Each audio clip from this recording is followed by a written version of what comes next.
Ano ko, kilala ko talaga. Pagbaba ko, pinatatawanan ako ng mga estudyante. Ano ko, crush ako, no? Parang kilala nila ako. Pagpasok ko po ng Metrobank, nakapila na po ako. Okay? Sabi sa akin, Martin, mag-ano ako magsusulat na po ako, babalik. Meron isang parang nagpaalam pa kasi nakalit sa pila ko. Kilala ako. Kasi ka, yung pala may pangalan ako. Nakabaliktad. Nakabaliktad ang t-shirt ko, mga kapatid. So ano pong ibig sabihin nito, mga kapatid? Ikaw po ay tinatakan ng pangalan ng Diyos Ama at binigay.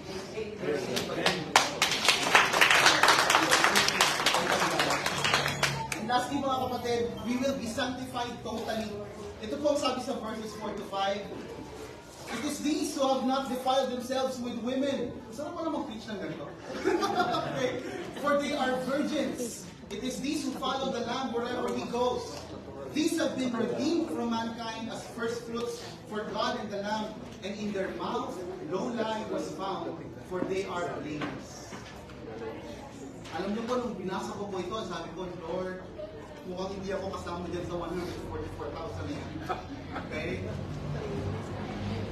Parang hindi ako yung dinidescribe. You know?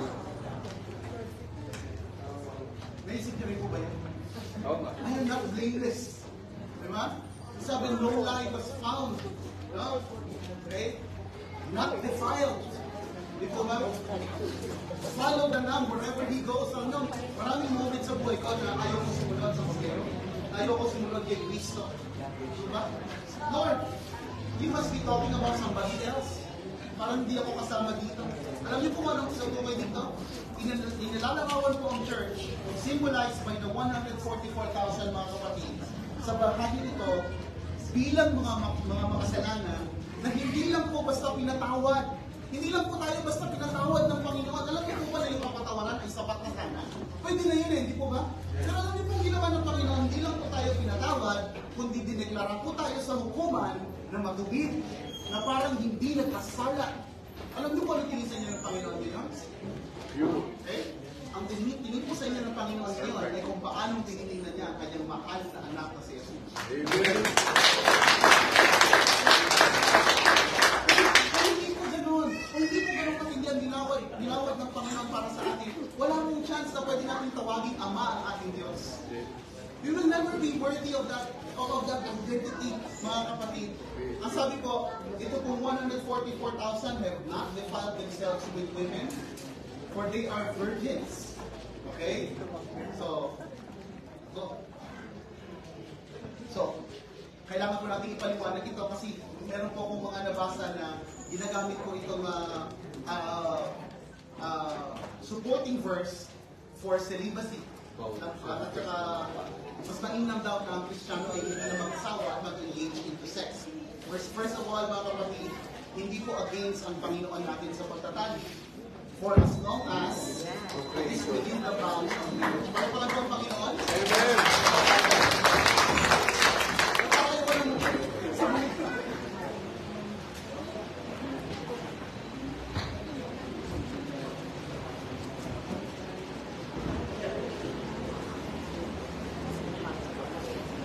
Ay po ba, ay nakapag-usapan pa rin natin pinag-uusapan?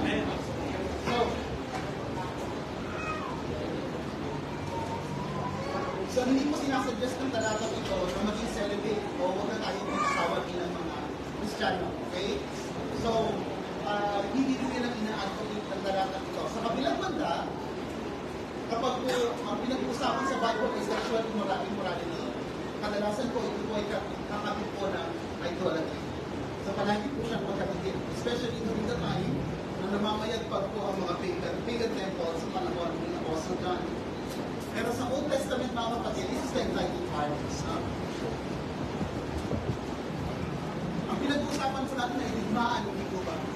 And within the same reference po, sa Old Testament po pala, yung mga Israelite soldiers, yung mga sundalo pong Israelita, bawal po silang makipagtali kapag sila po ay nakatakdang sumulong sa gera. Kapag po sila ay tinatawag at hindi handa para sa isang digmaan, hindi po sila pwedeng makipagtalik sa kanilang mga asawa. Soldiers must be tinatawag nila ceremonial purity prior to engaging in the baptist.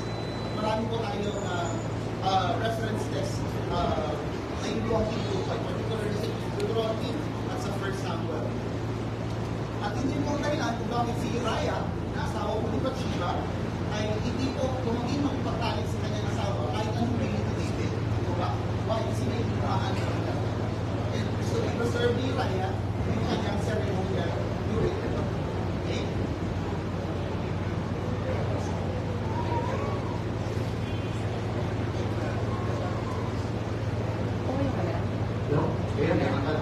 Ayan.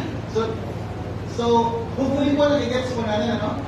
Na ang reference po dito ay patungkol sa mga sundalo na bawal makipagtalik sa asawa kapag sila po ay papasok sa digmaan. Okay? So, at yung binabanggit naman po dito ng virginity, okay, pag sinabi mo virgin o virginity, wala pang karanasan sa pagpapatalik, hindi po ba? Hindi lang po yung virginity, but even the word defilement, okay, sa pamamagitan ng mga kababaihan, at yung sinasabi po na no lie in their mouths, ito po ay sumisimbolo, this is also symbolic, sumisimbolo po sa lahat ng mga mananampalataya na naninindigan na hindi mag-compromise sa worldly system ng beast at sa mga idolatrous practices dito. So, tinutukoy lang po dito, okay, ay kung paano tinitingnan ng Panginoon ang kanyang kawan. They are undefiled, they are faithful, they are loyal to the Lord. Okay? So symbolically po, ipinapakita sa talata dito ang purity at righteousness ng church ayon sa piling ng Diyos. Okay? Tayo po ay dineklarang matuwid dahil alam naman natin sa ating mga sarili na hindi po tayo matuwid. At ito po ay batay sa ipinataw sa ating na righteousness ni Cristo. At ayun po ito sa redemption o pagtubos na isinagawa sa atin ni Cristo sa pamamagitan ng kanyang kamatayan sa krus. At ito rin po ang dahilan kung bakit tayo sumusunod sa Kanya bilang ating Kordero. Okay? So ano po ibig sabihin nito? We are not only perceived by God as righteous and blameless in Christ, He also consider us, ang sabi po sa talata, tayo po ay mga first fruits. Mga unang ani, yan po ibig sabihin yan. Sa Israel po, sa pre-harvest time, ibinubukod po ng mga magsasaka o yung mga nag-harvest po, yung mga pinakamagagandang ani, yung mga best of the best, ay kanila pong ibubukod at iaalay po nila sa Panginoon. In fact, sa Israel po, mayroong tinatawag na Feast of the First Fruits. Ito po ay listahan na kanila pong ginagawa kung saan yung kanilang mga unang ani, yung kanilang best of the best, yung kanilang finest na harvest, ay binibigyan nila sa priest, tapos sa gagawin po ng priest ay ikakaway niya sa Panginoon bilang tanda na sila ay inilala ang handog para sa Diyos. Okay? So ano po yung sinasabi dito na tayo po ay first fruits? Na ang Christian Church, ang 144,000 na binabanggit dito ay mga first fruits ng Diyos. The symbolism of first fruits signifies God's purpose for us to be distinct from the rest. Hindi ginugusto ng Panginoon na tayo po ay katulad ng mundong ito. That's why we are repeatedly told in the Bible to not conform to the patterns of this world. At siguro po, tulad ko, maraming beses na rin po kayo nag-disappoint sa sarili nyo, hindi po ba? Meron po ba ito nag-disappoint na sa kanyang sarili? Meron kayong gustong gawin? Meron kayong gustong i-alay sa Panginoon? Meron kayong gustong gawin paglilingkod sa Panginoon? Tuwing January na nangako kayo, Lord, hindi na ako mag-skip ng devotion. Lord, palalakasin ko na yung prayer life ko. Pero most of the time, we see ourselves disappointed sa ating kawalan ng consistency sa buhay nito. Patuloy po tayong bumabagsak sa mga pagkakasala. Napaka-inconsistent po ng ating spiritual lives. Tama po ba? Sino po rito consistent ang kanilang spiritual life? Talagang walang down, puro up, pasang kamay. Kaya, hindi ko lang sambahin. Hindi taas na kamay. Kasi po wala, hindi po ba? Yung ating spiritual life, padang ganon. Hindi po ba? Kailangan natin paalalahanin ang ating mga sarili. Yun po ang dahilan kung bakit tayo nag-communion once a month. Alam niyo po ba kung bakit? Kasi we tend to forget the gospel. We tend to forget what God has done for us. Okay? So, dapat